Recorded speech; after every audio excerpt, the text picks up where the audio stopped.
வந்திருக்கிற டாக்டர்கள் அனைவருக்கும், பெரியவர்களுக்கும், தாய்மார்களுக்கும், சகோதர சகோதரிகளுக்கும் என்னுடைய அன்பான மாலை வணக்கம். சகோதரி டாக்டர் சந்திரலேகாவுடைய வளர்ச்சி பிரமிக்க வைக்குது. ஒவ்வொரு ஆணின் வெற்றிக்கு பின்னாடியும் பெண் இருப்பாங்கன்னு சொல்லுவாங்க. இங்கே ஒரு பெண்ணின் வெற்றிக்கு முன்னாடி ஒரு ஆண் இருக்கார். அதுதான் அவருடைய கணவர் டாக்டர் வேலுச்சாமி அவர்கள். ரொம்ப மகிழ்ச்சியாக இருக்குது. அருணோட வளர்ச்சியெல்லாம் பாக்கியில் இங்கே வந்து ரியல் ஹீரோன்னு பார்த்தா டாக்டர் ராஜசுந்தரம் தான்.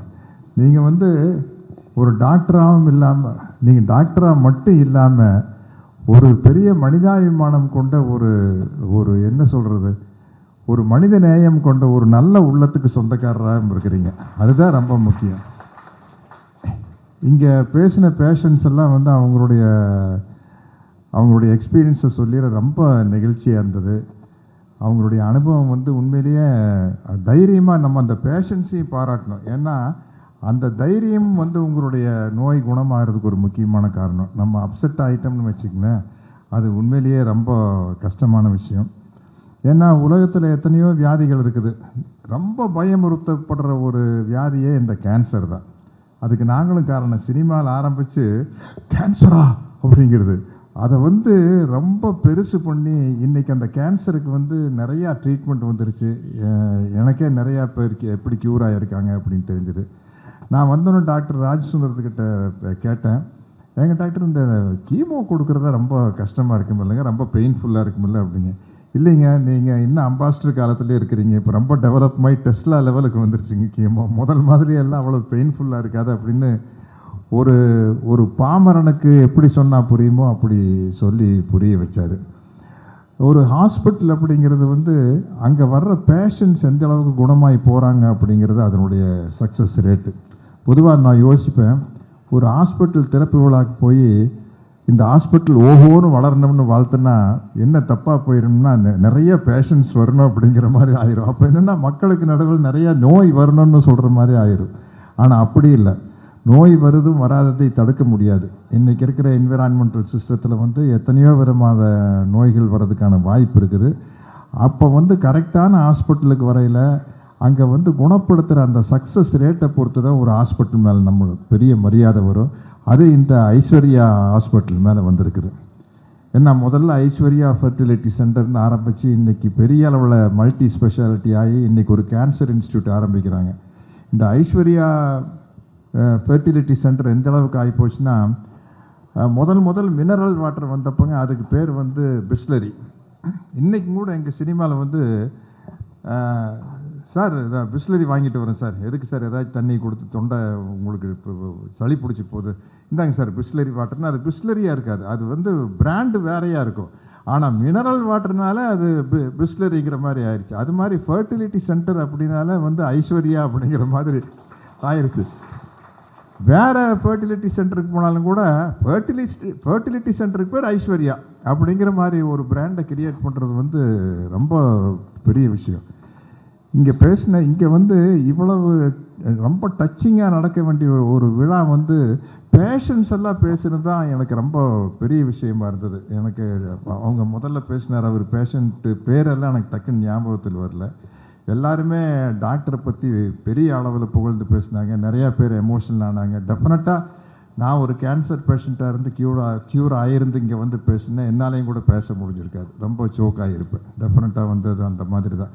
ஆனால் அப்படி இருக்கையிலையும் கூட பேஷண்ட்ஸ் வந்து ஜோக் அடித்து என் படத்தினுடைய டைலாக் எல்லாம் பேசி என்னம்மா கண்ணு சௌக்கியமானு கேட்டால் ஐஸ்வர்யா கேன்சர் சென்டருக்கு வந்துட்டு போனதுக்கப்புறம் ஆமாம்மா கண்ணு சௌக்கியம்தான் அப்படின்னு சொல்ல முடியும் அப்படின்னாங்க. அது மாதிரி நம்ம ஒரு நல்ல வசனத்துக்கு வந்து நடிகர்கள் காலரை தூக்கி விட்டுக்கூடாது. இந்த வசனத்துக்கு சொந்தக்காரர் வந்து ரைட்டர் விசு. நான் எப்போவுமே சொல்லிடுவேன், இது வந்து சத்யராஜன் முகத்தின் மூலமாக வந்திருக்கலாம், ஆனால் இதுக்கு சொந்தக்காரர் ரைட்டர் விசு தான். அதே மாதிரி என் கேரக்டரையே புரிஞ்சிக்க மாட்டேங்கிறீங்களே அப்படின்னா அந்த வசனத்துக்கு சொந்தக்காரர் வந்து மணிவண்ணன் தான். நான் வந்து என் முகத்தின் மூலமாக வந்திருக்குது, அவ்வளவுதான். அதுதான் முக்கியமான காரணம். இந்த டைலாக் எந்த அளவுக்கு ஆகிப்போச்சுன்னா, நம்ம தமிழக முதல்வர் டாக்டர் ஸ்டாலின் அவர்கள் ஒரு நிகழ்ச்சியில் பேசல, நாங்கள் யாருக்கும் பயப்பட மாட்டோம், எங்கள் கேரக்டரையே புரிஞ்சிக்க மாட்டேங்கிறீங்களேன்னு சொல்லி அதுக்கு பயங்கர கிளாப்ஸ் வந்து அது இப்போ ரொம்ப வைரல் ஆயிடுச்சு. என்னடா சிஎம்ஏ இந்த டைலாக் சொல்லிட்டாரு அப்படிங்கிற மாதிரி ரொம்ப நெகிழ்ச்சியாக இருந்தது. இந்த ஹாஸ்பிட்டல் எனக்கு சுற்றி காட்டினாங்க. அவ்வளவு அற்புதமாக இருந்தது. அவ்வளவு லேட்டஸ்ட் டெக்னாலஜி. இதுக்கு முன்னாடி பேசினவர் அவர் நம்ம ஸ்கூல் வாத்தியார் பிஎஸ்சியில் படித்தவர், எங்கே இருக்காருன்னு தெரியல, ரொம்ப அருமையாக பேசினார். அவர் பேசும்போது என்ன சொல்கிறாருன்னா, அவர் சொன்னார், நான் கவர்மெண்ட் ஆர்ட்ஸ் காலேஜில் படித்த கோயம்புத்தூரில், அவர் பிஎஸ்சியில் படித்தார் அப்படின்னு. நான் கவர்மெண்ட் ஆர்ட்ஸ் காலேஜில் படித்தது 71லேருந்து 74 வரைக்கும் நினைக்கிறேன். அவர் என்னை விட ரொம்ப ஜூனியர். அவர் ஒரு நல்ல விஷயத்த சொன்னார். இன்றைக்கி டாக்டர்ஸ் கம் என்ஜினியர் அப்படிங்கிற மாதிரி ஒரு டெக்னாலஜி ஆகிப்போச்சு. டாக்டர்ஸ் கம் என்ஜினியர், அதே மாதிரி மேனேஜ்மெண்ட் நடத்துகிறவங்க வந்து டாக்டர்ஸ் கம் எம்பிஏ, அந்த மாதிரி ஒரு பிஸ்னஸ் மேனேஜ்மெண்ட்டு தெரிஞ்சிருக்கணும். அப்போ தான் வந்து வியாபார ரீதியாகவும் நல்லா ஒரு ஹாஸ்பிட்டல் நடத்த முடியும். டெக்னிக்கலாக வந்து வெறும் மருத்துவம் மட்டும் தெரியாமல் அவர் ஒரு என்ஜினியராகவும் இருந்தாங்கணும். அந்த எக்யூப்மெண்ட்ஸ் எல்லாம் யூஸ் பண்ணுறது வந்து ரொம்ப கஷ்டமான விஷயம். அதை தெரிஞ்சுக்கிறது வந்து டாக்டருக்கு படிக்கிறத விட ரொம்ப கஷ்டமான விஷயம் அப்படிங்கிறது தான். ஏன்னா இன்றைக்கி வந்து இப்போ ஒரு கேமராமேன் இருக்கார். நம்ம மேடம் பேசுனாங்க பூவழி வாசலில் கேமராமேன் பாபு சாரை பற்றி. இப்போ ஒரு கேமராமேன் இருக்காருன்னா, அன்னைக்கு வந்து ஃபிலிமில் எடுத்தோம், இன்றைக்கி வந்து டிஜிட்டல். இன்றைக்கி வேறு என்னென்னமோ விதமான எக்யூப்மெண்ட்ஸ் வந்தாச்சு. இந்த ட்ரோன் வந்துருச்சு, பலவிதமான கேமரா. நானே ஒவ்வொரு ஷூட்டிங் போகையிலையும் புதுசாக கேமரா பார்க்குறேன். அப்போது இந்த கேமராமேன் வந்து ஒரு நல்ல திறமையான ஒளிப்பதிவாளராக இருந்து ஒரு கற்பனை வளம் இருந்தால் மட்டும் பத்தாது, இந்த எக்யூப்மெண்ட்ஸ் எல்லாம் ஹேண்டில் பண்ண தெரிஞ்சிருக்கணும். அது ரொம்ப முக்கியமான விஷயம். ஆனால் எதுவுமே ஹேண்டில் பண்ண தெரியாமல் ஓரளவுக்கு நடித்தா மட்டும் போதும்னு இருக்கிறது நாங்கள் தான். எங்களுக்கு எந்த பிரச்சனையும் இல்லைங்க. யாரோ டைலாக் எழுதி கொடுத்துருவாங்க, அது எந்த கேமராவில் எடுத்தா என்ன, ஃபிலிமில் எடுத்தா என்ன, டிஜிட்டலில் எடுத்தா என்ன, எதில் எடுத்தா என்ன, நாங்கள் வந்து ஒழுங்காக மரியாதையாக நடிச்சிட்டு போயிட்டோம்னா வேலை முடிஞ்சுது, அவ்வளோதான். அதுவும் இனிமேல் சரியாக நடிக்கலான்னா ஏஐயில் கரெக்ட் பண்ணிடுவாங்கன்னு நினைக்கிறேன். ஏன்னா எனக்கு இப்போ ஹிந்தி படத்தில் ஒரு ஹிந்தி படம் கேட்டாங்க. நான் சொன்னேன், எனக்கு தமிழை தவிர எதுவுமே லாங்குவேஜ் தெரியாது சரியா. எனக்கு தெரிஞ்சதெல்லாம் 1.5 லாங்குவேஜ் தான். ஒரு தமிழ், அரை இங்கிலீஷ், இதை வச்சு தான் வாழ்க்கை நடத்திட்டுருக்கிறேன். 1.5 லாங்குவேஜ் தாங்க எனக்கு தெரியும், ஹிந்தி என்னால் பேச முடியாது அப்படின்னா. இல்லை சார், நீங்கள் வந்து தமிழ்லேயே பேசுங்க சார், ஏஐயை வச்சு கரெக்ட் பண்ணிக்கிறோம் அப்படிங்கிறாங்க. அதனால் இனிமேல் வந்து தனியாக ஒரு அக்ரிமெண்ட் போடணும்னு நினைக்கிறேன். எங்களை நாங்கள் தான் நடிப்போம், எங்களுக்கு பதிலாக வேறு யாரும் நடிச்சிடக்கூடாது. டியூப் போடுறதுங்கிறது அந்த காலத்தில் வேறு விஷயம். அது வந்து அது வந்து அந்த எக்ஸ்பர்ட் தான் பண்ண முடியும். இப்போது உதாரணத்துக்கு ஒரு ஹீரோயஸ்ட்டை காட்டுறதுக்காக ஒரு கண்ணாடி இருக்கும், ஓடி வந்து ஹீரோ டைவ் அடித்து அந்த கண்ணாடி உடைச்சிட்டு உள்ளே வந்து ஹீரோயினை காப்பாற்றுவார். வெளியில் காலிங் பெல் இருக்க அமுத்தனை திறந்து விட்டுருப்பாங்க. இல்லை சொல்கிறேன், இருந்தாலும் அந்த கண்ணாடி உடைச்சிட்டு வந்தால் தான் ஒரு சவுண்டெல்லாம் போட்டு டடாங் போட்டு உள்ளே வந்து அப்படி ஒரு டிஷம்னு உடையில் வந்து ஒரு ஹீரோயிசமாக இருக்கும். அதுக்கு ட்ரைனிங் வேணும். அப்போ நாங்கள் என்ன பண்ணுவோம்னா, கண்ணாடி வரைக்கும் ஓடி வருவோம், அங்கேருந்து கட் பண்ணி ஒரு டியூப் கண்ணாடி உடைச்சிட்டு குதிப்பார். கண்ணாடி அவர் உடைக்கிறதுக்கு ஒரு டெக்னிக் இருக்கும். அந்த பெரிய கண்ணாடி கீழே ஒரு பர்டிகுலர் ஒரு ஸ்பாட் இருக்கும்.